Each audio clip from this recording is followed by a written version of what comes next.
देवरिया हत्याकांड जो पल पल अपना अभी तक रंग रूप बदल रहा था, उसमें अब नया अपडेट आया है।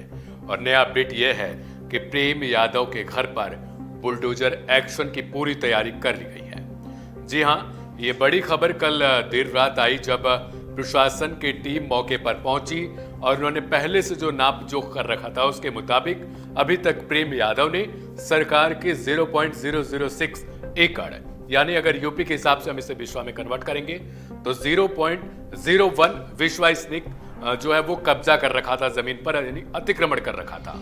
अब चूंकि सीएम योगी आदित्यनाथ लगातार इस पर सख्ती के निर्देश दे रहे थे, 15 से 16 स्टाफ को सस्पेंड कर दिया गया था।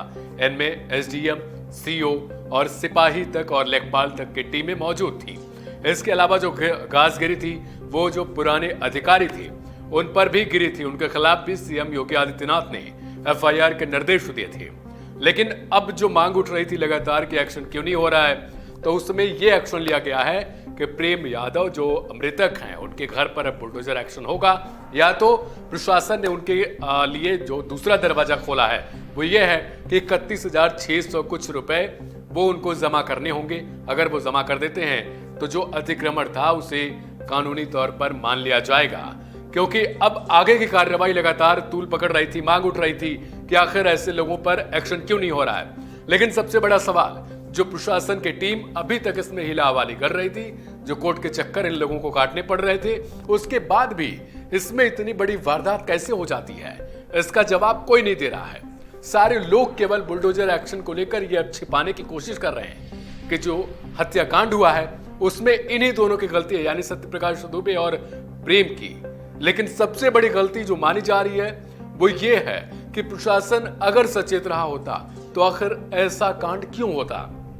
बड़ा सवाल ये है कि आखिर अंत में ही क्यों ऐसे एक्शन लिए जाते हैं, शुरुआत में हम क्यों नहीं ध्यान देते हैं, क्यों हम वेट करते हैं, इंतजार करते हैं कि कोई ऐसा कांड हो जिसके बाद इतने लोगों पे घास गिरे और उसके बाद राजनीति की जाए। क्योंकि शिवपाल यादव की तरफ से यह मांग की गई थी कि योगी आदित्यनाथ अगर मिलने जा रहे हैं ब्राह्मण परिवार की ओर तो यादव परिवार की ओर क्यों नहीं जा रहे हैं, सिर्फ एक परिवार का पक्ष क्यों लिया जा रहा है। और अखिलेश यादव ने भी इस पे सवाल उठाए थे और उन्होंने कहा था कि प्रदेश में कानून व्यवस्था योगी आदित्यनाथ की सरकार में पूरी तरीके से चरमरा गई है। लेकिन सीएम योगी आदित्यनाथ ने सख्त निर्देश दिए हैं कि जो भी दोषी हैं उनके खिलाफ जो भी कार्रवाई करनी हो उसे किया जाए, किसी का भी पक्ष न लिया जाए।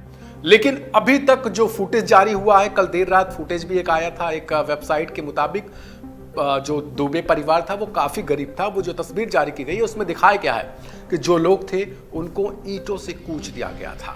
एक बच्ची भी थी, 10 साल की थी, वो तड़प रही थी और वीडियो जो आया उसको हम दिखा नहीं सकते। लेकिन फिलहाल की अपडेट जो हमने अब तक आपको जानकारी दी है कि जो सत्यप्रकाश है उनके परिवार के खिलाफ जो प्रेम यादव का पूरा वर्चस्व एक तरीके से जो अभी तक खबरें निकल के आई हैं कि वो चलाया जा रहा था, उसके लिए अब प्रेम यादव के घर पर बुलडोजर एक्शन होना है, या तो 31,000 कुछ रुपए जो सरकार की तरफ से एक धनराशि जुर्माने के तौर पर दी गई है वो इनको भरना होगा, जो जुर्माना निर्धारित किया गया है। अगर ये नहीं भरते हैं तो फिर बुलडोजर एक्शन होगा। फिलहाल इस खबर में इतना ही। बाकी की अहम और ताजा तरीन खबरों के लिए वन इंडिया को सब्सक्राइब करें। नमस्कार।